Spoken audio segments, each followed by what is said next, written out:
right, so why don't you start and just tell us a little bit about you, where you grew up, how you got to Atlanta. So I'm from Rome, Georgia, really Taylorsville, but I say Rome like a broad, everyone knows who that is. Went to Georgia and got to Atlanta last April. Was in Charleston for 2 years before working there. Just kind of like helped establish my business and kind of get my footing and my language down before I come to Atlanta. So yeah, and I've enjoyed it so far. It's like there's such a good community in Atlanta to build off of, connect with, and learn from. So how did you decide to make that leap? Like, I'm going to paint full time, and that's going to be my profession. It's so funny because I was thinking about basically these questions beforehand. Okay, so let's tell the story. And I'm like, well, it really all started with like a smaller business I had in college. Like it was called Little Mustard Youth. Any of you know who that is? Like you are a serious OG with that. But it was basically where I would draw people's homes for them. So it was a very personal thing where I would like just tell their story through drawing their home. And it's a similar business model to what I have now. So I would release 10 plots each month and people would complete them. So very commission kind of process. And it would sell out. So it was a pretty successful little business in college. Looking back, I'm like, how in the world did I do that alongside school? But school was in textiles, so I was learning how to like do screen printing and color and pattern making, which led me to my internships, which were huge. One was Lily Wallace in Charleston. I know Lily is so wonderful and kind. And so with her, it was really a lot of like learning how to run a business and like product design. And that's when she was first working with anthropology. So I got to see like how big you can go with it, while also like learning how to package stuff and ship it out. So the reality of that too. And the next summer I was with Sally Benedict, which was awesome. And if y'all know Sally, like you'll have a girl crush immediately. She's just like so cool. And I really learned a lot of like the fine art from her and how to like carry yourself, because when people buy your art, they're also investing in you as a person, so that you want it to all go together. And she was awesome that she would refer to her like buyers as clients. So really two different like paths to take, and I learned so much from both of them. And building my own business, which came after I turned salad when I started releasing paintings. And from the get-go, they really just sold out, which was such a blessing.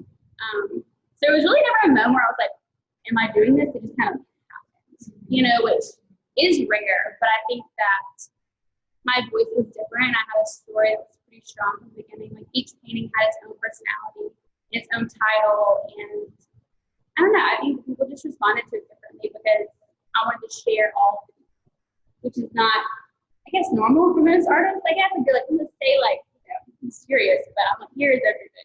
So, well, I love that because it sometimes when you're young, you're kind of experimenting with like, who am I? What do I want to do? All of those things, but you seem to have such a clear focus from such a young age, and I think that's really amazing. So, what inspires your work? Oh my gosh, I know that's a big question. It's a huge question. I get asked a lot, but really everything. I mean, I'm such a feeler when it comes to everything. So, like, if I'm in a space, I can get the vibe of the room. So, like, music will influence me, clothing, how you wear it, and dress yourself will influence me. Color and texture is huge in my vocabulary, my artwork. And so people, really like just interaction with people and the culture around me, and like how we see certain trends and we merge them all together. So I guess all of the things inspire, and then I hope to like translate it well enough to my client base to where they understand it and see like where I'm pulling from or what my personality is like. So all of ties into one, I guess. Yeah. So do you have a new collection? I do. I have a little bit about the inspiration. So that collection is launching tomorrow. I know, right? So y'all are in the know. Helping distract me as possible. But it's based off of Joseph and Annie Albers. And so they were artists not too long ago, and they were all about color and texture. So Annie was a weaver and he was a painter. And so I've kind of like merged both of their languages to create my own language, and that's textile and color.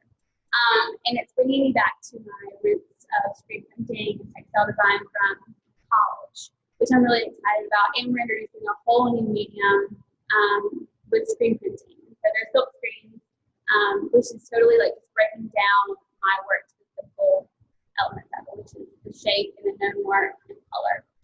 And people are really responding to it well, which is exciting because you're always like, okay, so how are people feeling? Like, how's it gonna go? But it's been a really strong response so far. I think with art, so many women have a hard time kind of like putting yourself out there, but as an artist, you have to kind of do that brave thing from the beginning. So like, what was that like for you? Terrifying. I know. I mean, that is the thing. Is like I think that so many of us have voices and stories to tell, and with art, you're like, here is all of it, and like, you can't hide behind it. And so it's vulnerable, and I always get a little nervous because you want people to accept it, but it's also empowering because you're like, there it is, and you have to stand firm behind it and be confident of what you just produced, because if you don't believe in it, then no one else will. And so I think that that's also been such a strong thing from the beginning, like having a vision for where I want to take the work. You have to know where you want it to go, or people will tell you where to take it. And so I had a lot of really great role models from the beginning to help me in deciding, like, say yes to this, say no to that, or like, is that going to be a good fit for you? What's your end goal? And all writing out of that. But I feel like my work is like a really good, it expresses like it's a feminine thing, but it's also like I have a backbone and I have a voice and a story to tell and present. And so hopefully like men and women, not just girls, like it empowers you, or like it makes you feel a certain way, and it shows you can do it. And a lot of like younger artists will come like, how did you make that happen? Or like, how do you have the confidence to put yourself out there? But you just have to do it and like take the leap and be smart. Obviously, you just can't drop stuff. But I don't know. I think that you have to first like believe in yourself a lot, which I think I've learned. You know what I mean? It's like, I'm still getting nervous. So, well, you're so young, and I love that you already learned that, because sometimes we as women, it takes a while to get comfortable in sharing and being vulnerable in front of other people. And so I just applaud you. And I know that when I look at a piece of art, and one, I know the story behind it, but two, like talking to the artist and seeing that there is real emotion and like heart in it. I mean, I am so much more drawn to it than anything. And I think it comes out in your work. Because you see it, and there's just that vulnerability that you give. And it seems like it's just so natural, and I love that. Well, I think that that's like such the key with all things. You have to be authentic and really tell your story, and then invite people into that, because people can so sense if it's not real, And I think that that's the kicker with a lot of businesses. Is like, you have to be yourself as much as you can. I think we're all changing, obviously, but being authentic is so important, and vulnerable with people. It's like, I'm nervous about that. It's like it could totally flop, but I'm really hoping it doesn't, because I'm proud of them. So at the end of the day, I think it's just a lot of funny content within, what you're giving people. So I think from reading your bio, people would get a strong sense that you've really created great relationships and have had some really strong mentors. So what would you say to someone that was kind of looking for that kind of relationship, that mentorship? How did you do that? Because you did it at such a young age. Well, a lot of it was just knowing people and then putting yourself out there. So at the beginning, I was like, I think you're interesting, or you really got going on. I'm going to reach out and just ask if I can get your time. And oddly enough, people say yes. Yeah. You would be surprised. It's like you have to pick your brain, and like, I think sometimes, I've probably been told no before, but like for the most part, people are like, of course I want to share my knowledge with you. And you can't like, copy it, but you have to be like, okay, how can I build off of that? And I think also like there's this one huge, at the beginning, brand shop. It's this business that is no longer a thing, but Laura and Corey started it, and they would take emerging artists, emerging brands to their friends' homes, so influential people within that area, and share it with their friends, which is amazing. And Laura, I was connected with her at the beginning, and so I reached out to her, and I was like, I'm learning to use some new artists and abstract, and I would love to show you my work. And she was very discouraging at the beginning, because she was like, every Southern girl is an abstract artist. That's all you told us. And I was like, I'll be. And I was like, you haven't seen mine yet. You know what I mean? I was like, okay, I know. And so I remember shooting the book, which is fantastic books then too, but I shot it to her and it had the story and the titles, and she was like, this is good. And I was like, you know, like, you have to put it out there and like listen to the response. And mentors are huge for that, especially if they're good ones. They're going to be honest in how to direct you more. Well, I think we actually just were having this conversation this week, but I've said so much of life and so many of the opportunities that I've had have been simply because I told people what I wanted to do. Yeah. I mean, I remember I was like, I wanted to live in Australia one summer when I was in college. And I just told everybody I wanted to live in Australia. I mean, I would tell my parents' friends, I'd tell my friends, I'd tell, the sorority house mother. I just started to tell people. Saying it out loud. I just said it out loud. And sure enough, I did.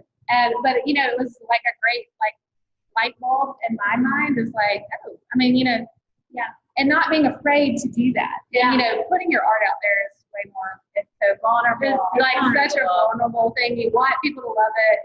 Put your heart in it. But that's the thing too, is like knowing your lane, because not everybody's gonna love it. That's right. That's okay. I don't like everything either. But I mean, you have to like kind of get thick skin, which I don't normally have. Like I don't have feelings, but you have to learn how to do that. Right. In a big way. But so on the business side of things, is most of your art sold online? it's a mix. So this year, yes, because we're in. But normally I'll have a gallery opening or a traveling show, which is kind of like you take a trip home kind of thing. And I had a show in Nashville last year, and so I really enjoy that collaborative things. But really, I have seen that with my work, I can sell it pretty well. I would love that to be in person, because I think with art, it's better to see it and feel it in person. But we're limited, and so people know the rhythm of how to buy online, and so I'm kind of riding off of that. But one day would be awesome if I were to still sell the sort of by myself, to bring people into wherever I am. I remember the first time I bought a piece from Lily, and I had to go to Charleston, because there is something about seeing art in person, and it's different than online. It really is. And I mean, I'm sure she thought, hey, this is crazy woman that wants my art in person. But and it's like when you walk into an artist studio, you're walking into like their mind almost. So I get the feel of everything. Like it all makes sense. There's like you get to be with them, and you have like a connection that you go off of. So it really is like a relationship thing. You're right. Yeah, that Lily's wonderful. Yeah, absolutely. Well, I was just gonna say, do you have somebody that's helping you figure out the financial aspects of the business? Oh my gosh, yes. My mom is like, that's perfect. I would not have a business without her. I mean, she is a smart cookie and gets it done. And I feel like a lot of times I'm like, how does this work? And she'll figure it out. And she knew India LLC, which that looks like invoicing, all of that stuff. So she's really taking charge of that. And it's important to be able to trust that person, with all your things. So it's sweet. And I love that she gets to be a part of it. It's a whole other level of relationship. Yeah, I love it. But it's sweet. And so I'm thankful for that. But I still have a lot of questions about all of that stuff. So you're just amazed to ask.